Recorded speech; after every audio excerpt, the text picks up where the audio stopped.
司机刚准备吃口东西，可突然 Oh no！ 他被吓坏了，慌不择路地爬下了车，看着眼前发生的情况，一脸懵逼。这时，那名乘客走了下来，他立马向对方描述刚刚发生的事。可话说了一半，他就反应过来什么 You killed him. No, I shot him. Bullets in the fall killed him. 麦克刚想逃跑，就被杀手举枪瞄准，瞬间做出了投降的姿势。但杀手并没有想干掉他的意思，只是让他打开后备箱，接着又叫他帮忙将刚刚被杀的目标尸体塞进了后备箱，然后清理掉了车顶上的血渍。但就在准备继续出发时，麦克却突然说自己留下来，让杀手开着车走了，并承诺绝对不会将发生的事说出去。可杀手显然不会答应。 Get in the fucking car. You get in the car. 面对杀手的淫威，麦克只能选择妥协，然后带着杀手赶向下一个目标。可他不知道接下来的一整晚，他会亲眼见证5个人死在面前。杀手名叫文森特，3个小时前他接到单子来到洛杉矶，打算帮雇主解决麻烦，但下一秒闷头走路的他和路人撞在了一起。可这看似不经意的举动，其实是他和接头人在交换手提箱，里面正是他今晚5名目标的具体信息。他要以最快的速度完成任务，然后明天一早离开。同时，另一名主角出租车司机麦克也刚和搭档完成交接。麦克很爱干净，每次出车前都会将车里擦得一尘不染。在检查基础的硬件没问题之后，麦克便开始出车，在将一对争吵的夫妇送到目的地以后，天色也已经暗了下来。麦克打算简单休整一下后继续出发，但这时文森特却来到了他的车边。见麦克没有反应，文森特刚想换一辆车。Oh, whoa, whoa. Hey, yeah. Come on, man. I'm sorry. I didn't hear you, man. Come on. 就这样，文森特上了麦克的车。路上两人聊起了天。麦克问他是第一次来洛城吧，文森特表示自己经常来，但每次来这他都巴不得立马离开，因为他觉得这座城市没有温度。他曾经在报纸上看到一名路人死在了地铁上，尸体在车上6个小时，但上上下下人来人往却没人注意到。接着又聊到麦克，每当乘客聊起他的工作，麦克都会说这只是自己的兼职，还有其他商业计划在筹备中。 How long you been driving? 12 years. Really? Hmm? 他在这行已经整整干了12年。很快目的地到了，但文森特并没有就此下车，而是坐起来告诉麦克自己今晚有5个地方要去，谈一桩房产合同，然后再去见几个朋友。接着他问麦克一晚上能挣多少钱。 Oh, How much? $5500. 听完，文森特直接掏出$700，他让麦克一整晚都为自己服务。麦克有些犹豫，这个行为有点破坏规矩，但文森特给的钱实在太多了，所以他便答应了对方的提议。于是文森特下车去办事，麦克则将车开到旁边的巷子，一边欣赏自己梦寐以求的车辆图片，一边用汉堡来填饱肚子。随后便发生了故事开头的一幕。 Oh no! 此时的他已经明白了这一切都是文森特干的，但对方手中有武器，他也只能按要求照做。于是两人在将尸体处理掉之后，便朝着下一个目标进发。为了不让破损的车子影响行动速度，我愿将自己的新车借给他们。对了，想问大家一件事，你们的旧车都是怎么处理的？像我那台开了2年的大众速腾，放在瓜子二手车上还能卖9.8万。瓜子是全国买家竞价，车放到平台上后有20多个买家竞价，没多久就卖出去了。最近1年汽车掉价特别快，1年能省好几万。想卖车的千万别犹豫，听我的，现在就去瓜子二手车预约估价吧。而就在他们刚刚离开，一名警察也赶到了这里。刚刚死去的那人是警方培养的线人，将会在明天当作污点证人出席法庭。但等到警察来到屋子，却发现客厅根本没人，直到走进卧室，才注意到了破碎的窗户玻璃。朝着下方看去，只有一滩水渍，其他的啥都没有。于是他立刻掏出电话打给指挥中心，要求派鉴定科到现场支援。此时的麦克正载着文森特继续赶路。麦克很清楚，赶到下个目的地肯定还会有人要死，可文森特却告诉他，你的任务是开好车，如果能活过今晚，你就能得到$700。但对于载着文森特到处去杀人，麦克非常的抵触，他不想成为帮凶。Okay, hey, you're stressed. Yes, I am. You're stressed. I understand that. And you just keep breathing. 对于刚刚发生的事情，文森特给他想出了一个很好的借口，如果遇到交警，就说一只肥猫走到窗户前不小心掉了下来，砸坏了车窗玻璃，并叮嘱他一定要随机应变，不管接下来发生什么，必须一直向前走。What are you talking about, man? You threw a man out of a window. I didn't throw him. He fell. What did he do to you? Nothing. I only met him tonight. You just met him once and you kill him like that? What, I should only kill people after I get to know them? 文森特解释，地球上有60亿人口，每个人都有自己的工作，都需要生存，而他的工作只不过稍微血腥了一点而已。一路上都在给麦克灌输，只是杀了人没什么大不了。麦克听后有些无语，但就在这时，身后突然出现了一辆警车，麦克无奈只能将车停到了路边。他叮嘱文森特别做傻事，文森特则表示后备箱已经没位置了，如果他希望2名警察不死，那就想办法离开这里。麦克赶紧答应。这时2名警察走了上来，他们看到了麦克的车窗碎了，所以将他拦了下来。接着一名警察发现了残留的的血迹。麦克解释自己不小心撞到了一只鹿，将文森特编的故事忘得是一干二净。由于车辆破损严重，已经不适合上路，所以交警要扣车，但在此之前得先检查一下后备箱。文森特听后和麦克一同走下了车，手中也已经准备好了武器。但就在这时，对讲机响了起来，他们接到紧急命令，必须立刻离开。这对麦克来说无疑是个好消息，因为他成功救了2名警察。不久之后，他们来到了第2个目标楼下。动手之前，文森特先确认了一下目标信息，然后将麦克的2只手死死固定在方向盘上。刚刚下车，对讲机却响了起来。Who is that? It's Lenny, just dispatch. What happens if you don't? He just keeps calling me. 他接到警察的电话，知道了麦克撞坏了汽车，要求他将车开回公司检修，还要麦克照价赔偿。但文森特很清楚，公司的车有保险，如果出现意外，根本不需要个人赔偿。可麦克需要这份工作，根本不敢和老板辩解。于是文森特便开始帮他说话。他说自己是一名检察官，也是麦克车上的乘客，并要挟会将他举报给车管局。老板听后瞬间傻眼。文森特见状，让麦克骂老板2句。You're an asshole. Tell him, he pulls his shit again, you're gonna stick this yellow cab up his fat ass. And next time you pull any shit, I'm gonna have to stick this yellow cab up your fat ass. 话毕，文森特头也不回地走下了车。等到文森特走远之后，麦克开始尝试解开手上的束缚，但杀手用的扎带是特制的，根本咬不断。于是他又开始疯狂按起了喇叭，果然引起了路人的注意。几名小伙朝着他的方向走了过来。麦克见状开心坏了，但当小伙看到麦克被绑着，立马就拔出了枪，要麦克掏出皮夹给自己。可麦克被绑着双手根本动不了，于是混混便自己动手摸走了麦克的钱包，转身又去后座拿走了文森特的公文包。就在2人开开心心的准备离开时，杀完人的文森特却走了下来。Yo, homie. That my briefcase? Your briefcase? Yeah, it is. Why, you want it back? What about your wallet? Huh? 看到这一幕的麦克很是难受，文森特捡起了麦克和自己的东西，顺便还补了一枪。回到车上，将钱包丢给了麦克，接着掏出小刀解开了麦克手上的束缚。随后2人来到加油站加油。文森特警告麦克，如果不想让无辜的人丧命，那就老实一点。 You understand? 接着是第3个目标，此人是一家爵士酒吧的驻场，位于莫尔公园西岸。麦克听后人就一脸的不情愿，但他却没有任何的办法。另一边的洛城警方也都赶到了第1名死者家楼下，得知这个线人名叫拉蒙，是毒贩菲利克斯的手下，刚刚掌握了菲利克斯的犯罪证据，但却在出庭之前遭到了暗杀。显然这一切跟菲利克斯脱不开干系，可现场没有尸体，根本没法确认拉蒙是不是死了。这时一名同事在房间里发现了1枚弹壳，还能闻到火药味，看来是刚刚使用过不久。寻找目击者的同事也调查出，事发之前有一辆出租车经过这里，车上曾下来过2人，但距离太远，相貌没有看清。可洛城有4000辆出租车，想要找出那辆无异于大海捞针，显然到这线索又断了。同时文森特也带着麦克来到了那家爵士酒吧。文森特告诉麦克自己很喜欢爵士乐，因为他觉得爵士乐可以让人非常放松。麦克也似乎感觉到了，而台上正在卖力吹号的男人正是他们的目标，他也是这家酒吧的老板。为了能和这人聊聊，文森特给服务员递出小费，希望等到结束后能请老板过来喝一杯。没过多久，老板便坐到了2人身边，几人聊得很开心。老板说自己19岁便在这家店当服务员，那时候挣的钱很少，但这不是重点，重点是可以接触到音乐，所以也一直在偷偷学习。直到自己35岁的时候，他盘下了这家店，开始了自己真正喜欢的事情。文森特听得很是认真，老板以为自己遇到了知己，可下一秒文森特却说出了一个名字，老板端着酒杯的手瞬间僵住了。Could have kind of got in here. Rachel, That's why I thought you were a cool guy. I'm a cool guy. Good job, my contract. 看到这一幕的麦克也有些诧异，原来老板曾是菲利克斯的手下，也是明天出庭的污点证人。麦克赶紧出声调解，既然都是喜欢爵士音乐的人，何不放对方一条生路？听了麦克的话，文森特提出了一个关于爵士乐的问题，如果老板能够答出来，那他今晚就不会有事。老板也表示，如果今晚他能离开，他会走得远远的，并且让文森特转告菲利克斯和其他人自己很抱歉，出庭是他被迫的，如果不照做自己会被送进监狱，所以他没得选。随后让文森特问他的问题。 Where did Miles learn music? His father was a dentist, East St. Louis. Invested in agriculture, made plenty of money. He sent Miles to Juilliard School of Music, New York, 19.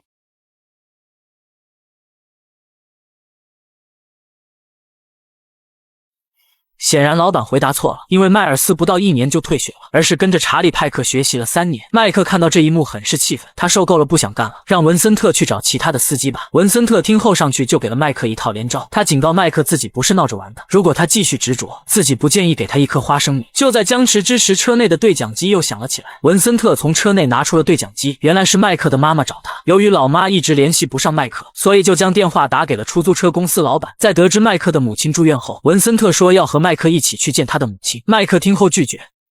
Since when was any of this negotiable?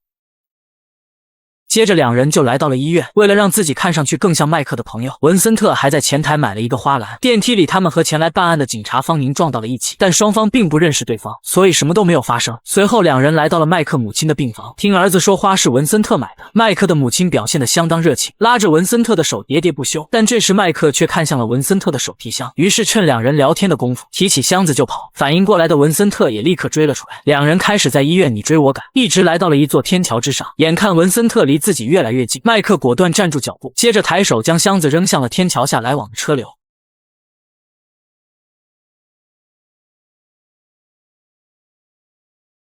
看到这一幕的文森特气愤不已，冲上去一把将麦克按在了地上，因为这里面装的是他所有目标的资料。但事已至此，只能另想办法。而刚刚一起进入医院的警察方宁来到了停尸房，因为3个小时内医院就接到了3具被枪杀的尸体，两人是街头混混，而另一人正是初次被杀的那名证人，并且3人身上的伤口异常相似，都是胸口和头部中枪，所以他们判定这3人死于同一个凶手。于是方宁立刻打电话给上司，将自己发现的情况告诉了对方，他觉得很有可能就是毒贩菲利克斯干的，所以希望上司能派人盯着菲利克斯的一举一动，以防再次出现意外。上司听后立刻答应了方宁的请求。而此时的麦克和文森特也在赶往一处酒吧，由于资料被毁，所以他必须找雇主拿一份新的。他让麦克冒充自己去拿资料，出于保护自己的目的，他不能随便露面，所以这个任务就落到了麦克头上。但如果麦克敢在这个过程中耍什么花样，那他就去医院干掉他的母亲。麦克很清楚文森特的手段，所以选择了乖乖照做。进门前，保镖对他进行了搜身，而被派来监视菲利克斯的警察和联邦调查局也看到了这一幕。麦克告诉对方自己是文森特，所以很轻松就进入到了酒吧内部，并和雇主菲利克斯见了面。麦克说自己不小心将资料丢了，需要一份新的。菲利克斯听后对麦克的专业性产生了质疑。麦克编了个谎言，说自己在行动时遭到了跟踪，为了保护菲利克斯不因此暴露，所以他不得已丢弃了资料。整个对话的过程中冷静果敢，眼神犀利。菲利克斯信了，于是重新拷贝了一份资料给他。等到麦克离开之后，他又命令自己的手下跟着麦克，如果出现什么意外，那就将他干掉。同时警方也通过分析监控里的音频，听到了麦克说自己是文森特，而方宁也注意到了停在角落的出租车，挡风玻璃是烂的，他怀疑这辆出租车就是目击者看到的那辆，于是让同事通过车牌号查查司机的名字。返回车上的麦克将资料交给了文森特，文森特则扯下出租车的车机，插上 U 盘，开始查看目标的信息。下一个目标在一个名叫狂热的夜总会里。得知信息的麦克立刻启动车子出发，警方也准备展开行动，他们的目标是文森特、非洲裔中等身材，并确定他们肯定会前往狂热夜总会，因为第4个证人在那里，还呼叫了空中支援，打算围堵他们。但方宁却表示可以，因为资料显示麦克已经开了12年的出租车，不可能是凶手。可这是联邦调查局负责的案子，他们对案件有自己的看法，根本没把方宁的话当回事。很快全副武装的便衣警察就进入了夜总会。不久之后，麦克和文森特也赶到了这里。由于麦克才是警方眼中的文森特，所以真正的文森特并没被关注，而文森特也很快就通过人群注意到了目标。他让麦克向前走15尺，再向左走3尺，一旦他犹豫就会有人遭殃。麦克听后立刻开始行动，文森特则仔细观察了一下目标周围的保镖，接着加快速度朝着目标靠近。路上遇到了保镖之后，果断出手，毫不犹豫拧断对方的脖子，随后继续上前，再次干翻一名保镖。这时另一名保镖见状赶了过来，文森特快速出手暴击对方，接着反手将他搂进怀里当作人质，继续朝着目标靠近。此时麦克也已经被联邦调查局的警察盯上，并迅速朝着麦克的方向靠了过去。而被菲利克斯派来的手下见状，刚准备动手，却被一名探员阻止。纠缠中手枪走火打中了联邦调查局老大，现场瞬间一片混乱。抓捕麦克的人都去救援倒地的老大，剩下的麦克却被目标的保镖盯上，刚准备开枪，但被文森特抢了先。麦克逃过一劫，文森特继续朝目标靠近，而准备逃跑的麦克也被方宁拦住。他一直觉得麦克不是凶手，所以打算先带麦克离开，再从长计议。但此时的文森特却被几名保镖死死按住，手中的武器也被打掉。眼看保镖越来越多，文森特果断掏出匕首干翻一人，接着控制另一人夺过武器，对着他就是一顿输出。此时手持武器的保镖赶到，文森特翻身躲避的同时捡起了手枪，快速出手将2名靠近的保镖干掉。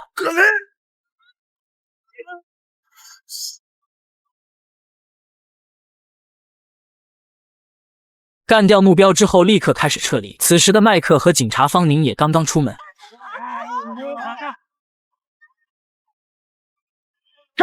麦克愣在了当场，文森特见状上前拉着麦克就钻进了车里，然后一脚油门快速离开了这里，亲眼看着文森特杀死了一名警察。麦克有些愤怒，可文森特依旧一脸淡然，只要干掉第5人他就可以完成任务。但麦克已经无法忍受再这样下去，怒火让他无所惧怕，车子的速度也越来越快。文森特见状拔出武器，命令他降低车速，要不就崩了他。但麦克脚下的力度却越来越重，这时的他内心没有一丝恐惧，有的只剩下对自己软弱的自责。于是在看到一处工地之后，果断猛打方向撞了上去。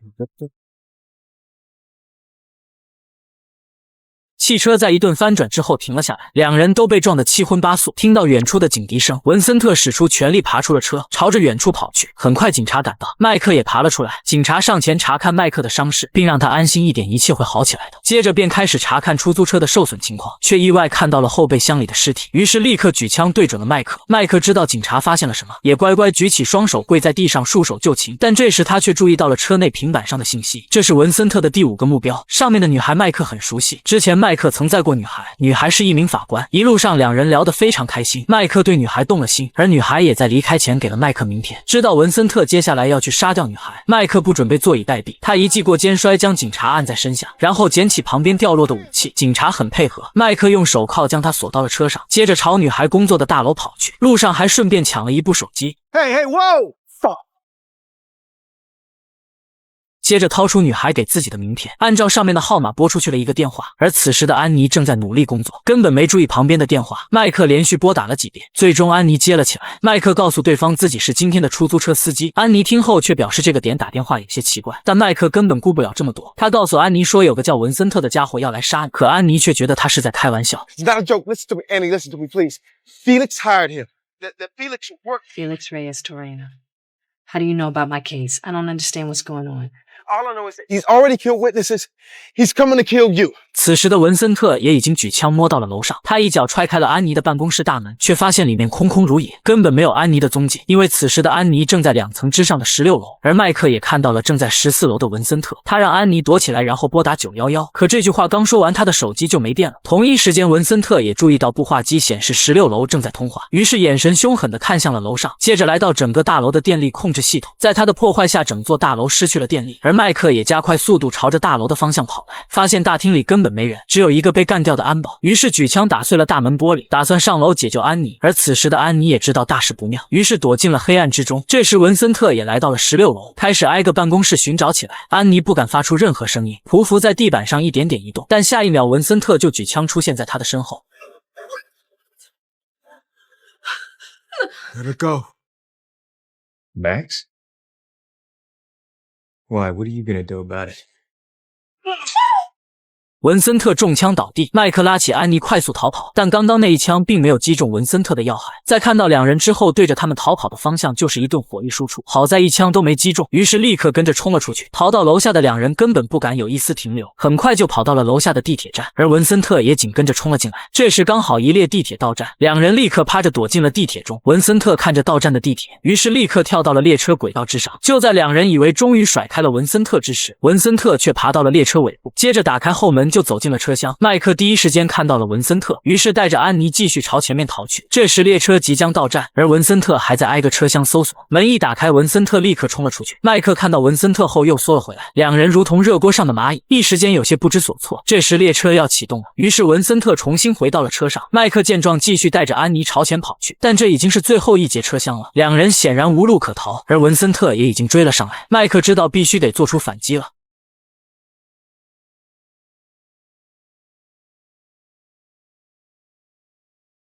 枪声停止，文森特刚准备更换弹药，弹夹却掉在了地上，整个人瞬间没了力气，显然是他中弹了，于是缓缓地坐在了一旁的凳子上。这时麦克也举着没了子弹的枪坐在了他的对面。